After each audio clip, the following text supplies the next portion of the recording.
way that those programs work. And each module passed can be recorded on the student's progress map for future reference. So a concept map for each person would develop differently according to their interests and whatever they're most proficient. So the certain scientific fields and or humanities which people cover will help a person to decide which positions he or she would enjoy holding in society. So you'd actually be able to see visually what fields will be most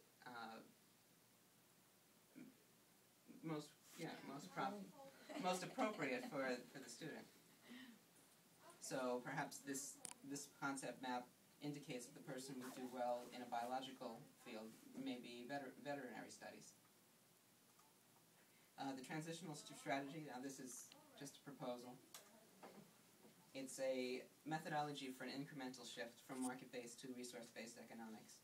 And I estimate it would take about 35 years from the onset of the Zeitgeist movement.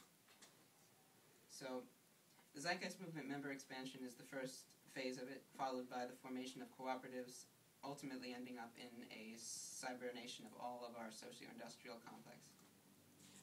So the membership expansion, we've already passed this stage. We're still in it, of course. The interest on all the world's regions is leading to a diverse global population on our website, and we're gathering many expertise, and discussion is beginning to occur at a more local level. The regional and state chapters have already formed, and the membership is still rising worldwide, and local planning and coordination is becoming more structured. As the regional and state chapter membership increases, we'll be able to host meetings on a regular basis, and we're kind of entering that stage now, 3 to 5 years into the movement, and discussion regarding cooperatives is beginning to occur also. And I estimate 6 years from the onset, so perhaps 2014, we'll have our first cooperatives beginning to form simultaneously around the world. The cooperatives should grow with the movement very rapidly, and we'll have more time and resources volunteered. And networking of the cooperatives between the regions allows for the free exchange of resources between the cooperative, cutting operational costs down to 0 over time. That's between 8 and 12 years from the onset. And what can happen after a while is regions can then network together also, so you could have an entire continental cooperative network, and resources are freely exchanged between all the cooperatives in that continent. So then, that's what I'm saying, in 12 to 15 years, the connections between regional networks allows for more flexibility, and because of the fact that we have this free access to resource from all the other cooperatives, we'll be able to shorten our work days, begin automating all of the functions and positions within those cooperatives, and still offer a huge degree of access to those resources. And a global cooperative federation will form, representing the world's first resource-based economic system by the networking of the continental networks in about 15 to 20 years. Because of the grass is greener effect, virtually no one wouldn't want to have a 4-hour work week and infinite access to resources to meet their needs. So I think this would begin to absorb all of the market-based economies, the ambient economies, and the majority of the world's resources would then fall under the control of this resource network.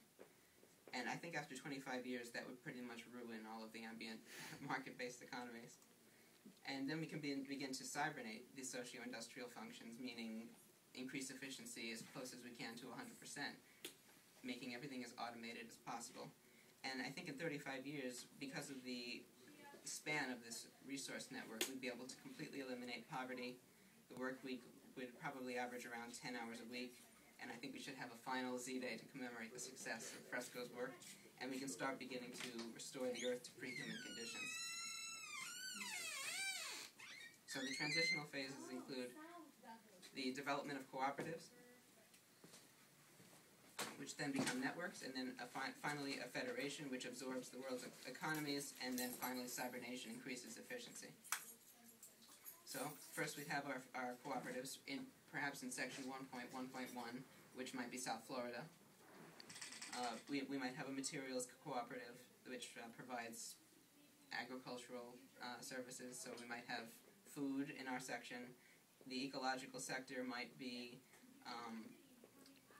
in that case, in charge of ensuring that our industrial functions do not contaminate the environment, sort of a consulting cooperative. Construction would perhaps, if this materials sector was a recycling cooperative, they could provide aluminum, glass, all recycled goods to the manufacturing cooperatives, which can then turn those into finished products.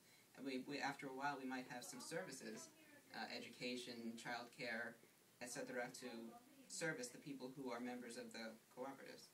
So they'd be networked together in this section, South Florida perhaps.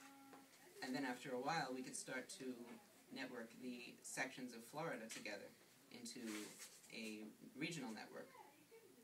And then the regional networks can become a super region. So not just Florida, but the entire southeastern U.S. And then those can network together as well, all occurring simultaneously.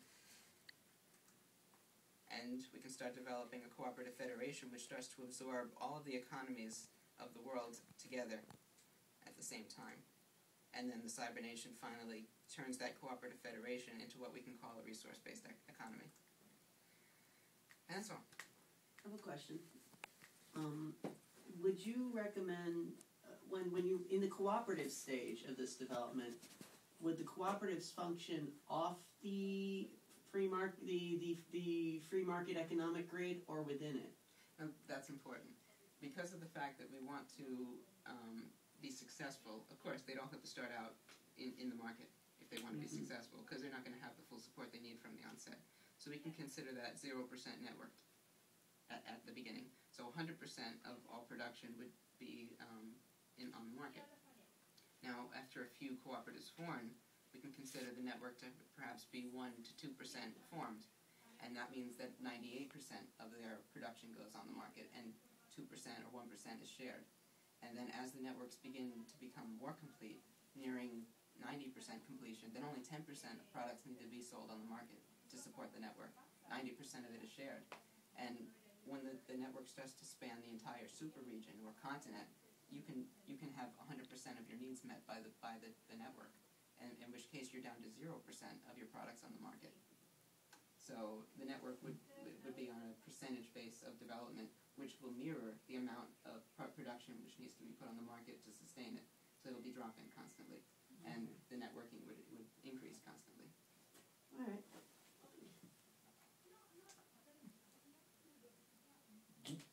You did this, right? All on your own? Where do you get 35 years? It's just an estimation based on